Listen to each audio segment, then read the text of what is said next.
Hello and welcome back to my channel. This is Caitlin from Caitlin Plans, and today I am collabing with one of my favorite planner people, Plan with M, and we're going to be doing a no sticker challenge.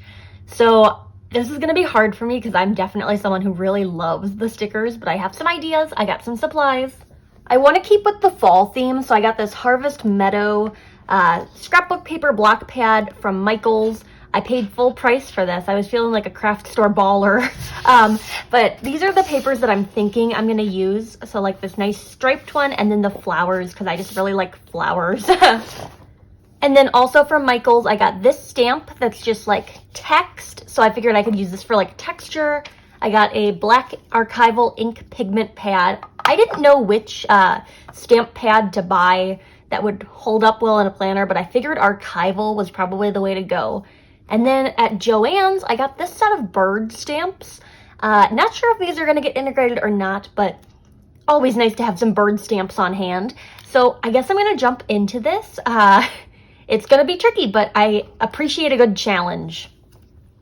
So the way I had thought this through was that I was gonna do like a wider corner of this and then put the stamp down over it and then layer the flowers on top of that. I know it's getting to be like many layers and the pages of my planner are going to be really thick, but I think that'll be fun. So I just want to get enough of this like striping to show behind what I do with the flowers. So I have a corner like this, and then I'm going to take my Tombow Monodox adhesive and just cover the back of this. I don't really have a lot going on Mondays, so I figured I could afford to put some more decorative stuff there. And then, like, the same thing goes for the weekend. So if I do a corner up here, like Saturday, Sunday. Okay, and then this is gonna go in the bottom left-hand corner. I was trying to pick something that would not be super distracting because I know the flowers are pretty bold. I considered craft paper for a while, but I don't actually own craft paper. And then I was like, should I do a brown paper bag from the grocery store? But then I was like, okay, stripes. We're just going with stripes. I'm not someone who does a lot of stamping, so every time I like start a project that involves stamping, I have to buy a new one of these ink pads because I lose them. I'm just gonna kind of like lightly go over the surface of this because I don't want it to be like super dark. I'm kind of going for like a faded look, so I'm just rubbing it on the stamp like in reverse instead of like stamp, stamp, stamp. I'm no expert stamper by any means, so if you see me doing something wrong, I'm probably doing it wrong. I don't have like a specific technique, but I'm gonna press this right here to get some of that text on the page. Oh, that looks so good. Yeah, I like the faded look of it. I think it's gonna be like, I don't know, my words are hard, but I like the faded look. And then I tore a section of the flowers to go on top of that. So it's gonna end up looking something like this. I'm gonna go ahead and affix this one into place. I'm not sure exactly what I'm gonna do in the way of boxes. I was thinking I would just draw them in with a mild liner. I have a gray mild liner that might be a nice touch. Obviously that won't be as precise as using stickers that are all the same size, but we're going for like a hand-drawn element, especially with that like faded text. I was just thinking to myself, I don't even know why I have tweezers on hand when I'm not using stickers, but they were helpful for opening this. I'm gonna go ahead and take one of my bird stamps and I'm gonna go on top of it, but I'm gonna do it like a darker black ink because this is nice and faded.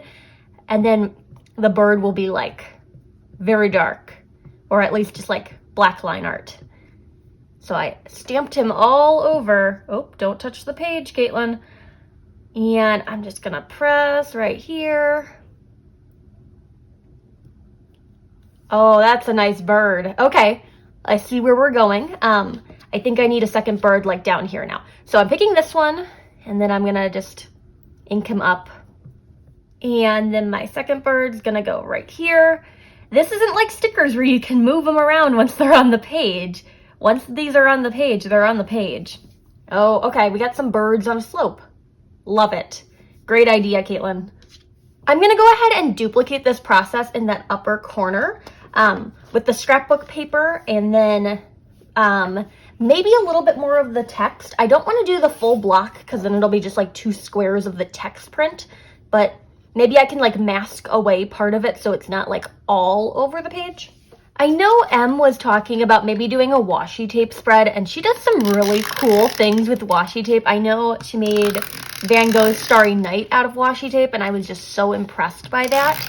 So I want to see what she makes for this one. I feel like when I do like my out of the box like thinking, I normally gravitate towards the scrapbook paper because I have so much of it. Like, you accumulate so much scrapbook paper, and then what do you do with it? I guess put it in your planner. But stamping is something that I haven't done before, so I really wanted to try stamping this week. I do have a whole backlog of stickers from the Happy Planner fall release because I ended up ordering just a few of my favorites. Not as much as I had in like previous orders, but I ordered a few. So I have a piece of printer paper, and I'm going to layer this right here so that the stamp doesn't go in this full like square or like block. It'll have like a nice like kind of tapered edge to it, I suppose. And I tore the edge of the printer paper so that it would, oh, okay. Well, I guess we're not getting any on the planner page. If I layer over it, will this make things worse, perhaps? I can just kind of like stamp sections of this.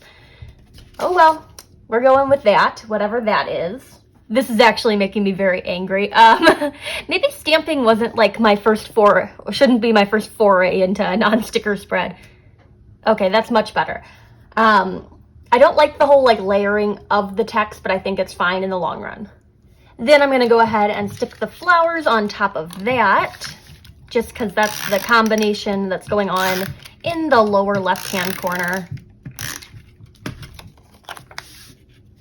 I just tore a little corner piece, and I wanted them to go the same direction, so like it was, at first I tore the paper for the stripes, and then I realized they were going vertically, so then I had to re-tear it so that they're both going horizontally. But I think things are looking up. This needs a bird. I'm gonna go ahead and stamp this one right here. This is the last of the trio of birds, so then I'll have them all represented. Oh, that looks cute. Now with my gray mild liner, I'm gonna go ahead and draw out boxes for everything. I hope this is dry. I'm just gonna try to avoid it with my hand as much as possible. And maybe I should use a ruler to do this because it's not gonna be straight otherwise. I can normally freehand boxes like this, but I don't know. I'm nervous about doing it in this spread. So I'm just going to put this across the top and then do 3 days worth of boxes at once. Oh, that turned out nice. Okay. So Monday I have just a meeting in the morning.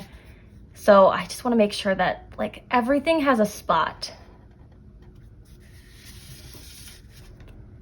I don't know if I really need the ruler. I'm like trying to decide if this is a necessity or if I'm just making this harder on myself. It does look nice and neat. Okay. Yeah, that looks good.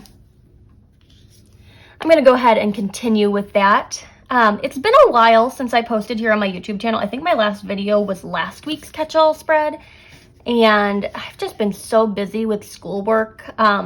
When I planned out for last week, I didn't think it was going to be that crazy of a week, but then I ended up having to discussion lead for 2 of my classes, which I was not planning on when I filmed that video, and then papers needed to be graded, and then a paper popped up that I didn't think was going to be due, but it ended up like being due. That's the easiest way to say it, because it was marked as 2 different dates in the syllabus. So I thought it was due next week, but it was really due last week. So I've just been kind of drowning in work, and social media has taken a back seat to that, which it probably should, because this is more of a hobby and school is like my full-time job. So let's see. But yeah, I'm trying to get back on YouTube again. I know I have been going through a lot of phases lately where I will post a bunch and then I won't post a lot, and consistency is key in any kind of like social media posting, and it's also just better for my schedule to like know when things are going live. So I want to make sure that like I get videos filmed this weekend. Okay, Tuesday is done. And I'm trying to draw my boxes to mimic the shape of the corner. So I'm drawing them kind of like in a slope. This gray mild liner has seen better days. It is my favorite mild liner, and I'm meaning to get another one of these, but I just want the gray one because it's the one that I really just use all the time. And I think you can buy them in packs of a single color on Amazon. I just haven't spent the time to look for them. Plus, then I would have like 12 gray mild liners, and I don't know if I need 12 gray mild liners. Like this one has held up for me for like over a year. It's a very old marker, and all of the notations on the side of it have kind of worn away. But I don't need 12 of them, because then I'm just gonna like start one and then lose it, and then start another one and lose it. And then my last box is gonna go down here because I have a little bit of a break. And then I want to do like a checklist, but I'm not sure how to do a checklist without like a sticker checklist. It should be pretty easy to achieve, and I can even use the mild liner to make bullet points like I do in my daily planner. But maybe that's gonna take the last step of this video. I want to get all the boxes on the page before I worry about all the bells and whistles. Now I'm moving on to the second half of the spread. So we're gonna do Thursday. Trying to make sure that it's not like right on top of the lines.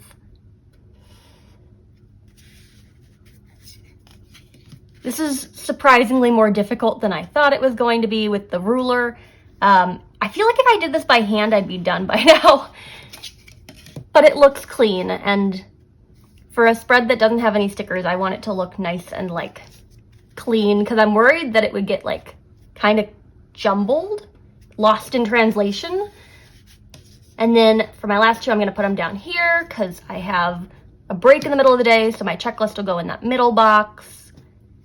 I've been really relying on the daily planner for the checklists, but this is just like a nice little overview of like the things I need to get done over the course of the week. And for my daily planning videos, I've been posting those mainly on TikTok. I try to share the same content on like Instagram Reels as I do on TikTok, but I'm having a lot of fun with TikTok recently. I think it also helps that like people have just started finding me on TikTok. Like I'm actually getting people to interact with my videos over there now, which before I felt like I was kind of like just posting things for the sake of posting things, talking into the void. But now people are actually interacting, and it feels like it's more fun to post over there when people are actually interacting with you. So there's Thursday. And then I'll do Friday, and I want it to line up with the box that's next to it, so I'm just gonna grid this out. I suppose that's what the ruler is good for, is making things match up. So we got TAing, and that's the only thing on Fridays. And even though I use the ruler, it's still not as precise as I wanted it to be, like in line. It's slightly lower than the one on the left, but that's fine. And then I have to do one more on Sunday, and then we'll call it a day on the boxes. Just gonna do it like down here to kind of continue the pattern that I established in the corners.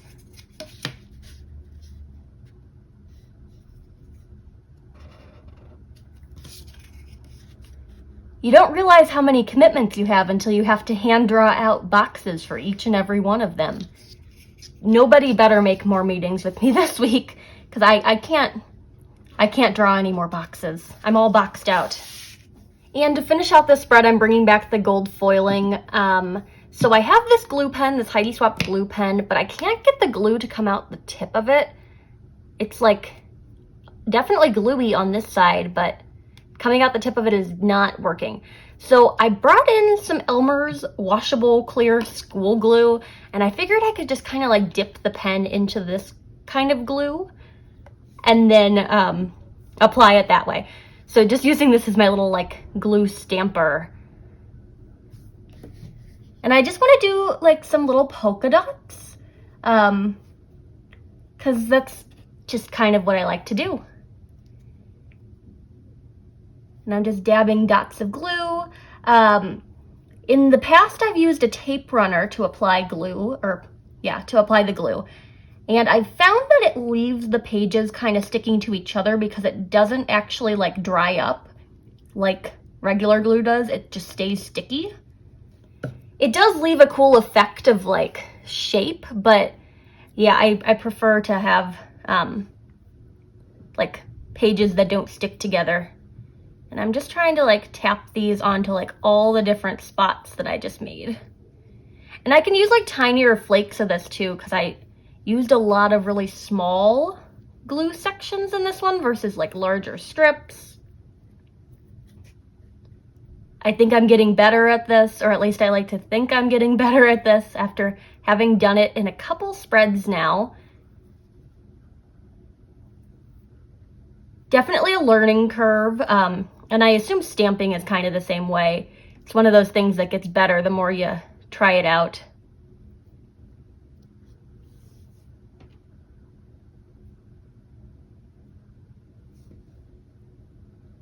So I'm moving around some of these flakes just to cover up my little polka dots, and there is foil stuck to my hands, but that's a treat. I will not complain about gold foil being stuck to my hands today, because it's been a rough week.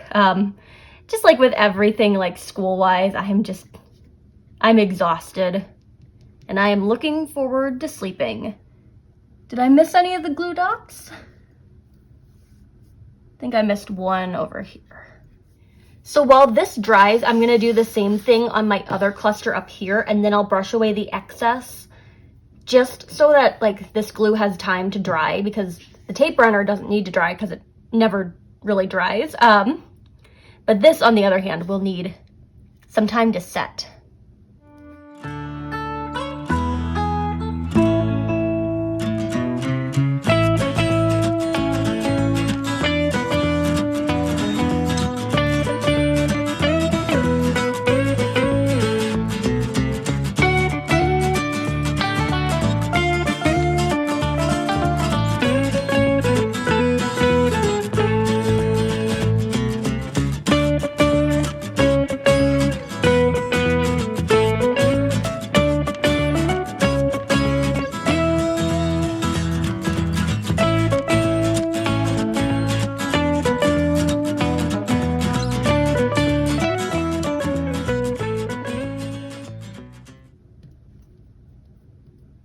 And now I'm going back to what I just did over here, and I'm just making sure that they're all pressed down onto the glue spots so that they're not flaking away. Now that these have had some time to dry, I'm gonna go ahead and brush away the extra just to leave the little gold polka dots that I placed with the glue. So it's not gonna be a lot of foiling, but it's like a nice little touch just to kind of bring that out.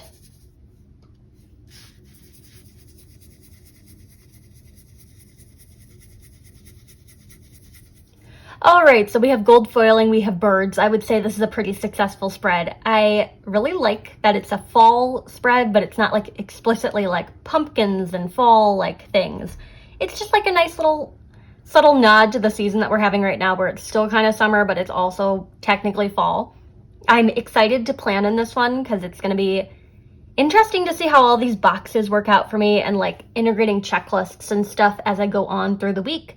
I would like to give a huge shout out to Plan with M for doing this collab with me. She is the best, and if you're not already subscribed to her channel, make sure you're doing that. I'll leave a link to her video down below so you can see what she did for the non-sticker spread challenge, and I look forward to seeing it too. So there you have it, my bird spread. If you like this video, hit that like button down below. You can also subscribe to my channel for more fun planner related content, and follow me on Instagram at Caitlin Plans, where I share after the pen photos as well as photos of spreads that did not get videos. Thanks for watching and happy planning!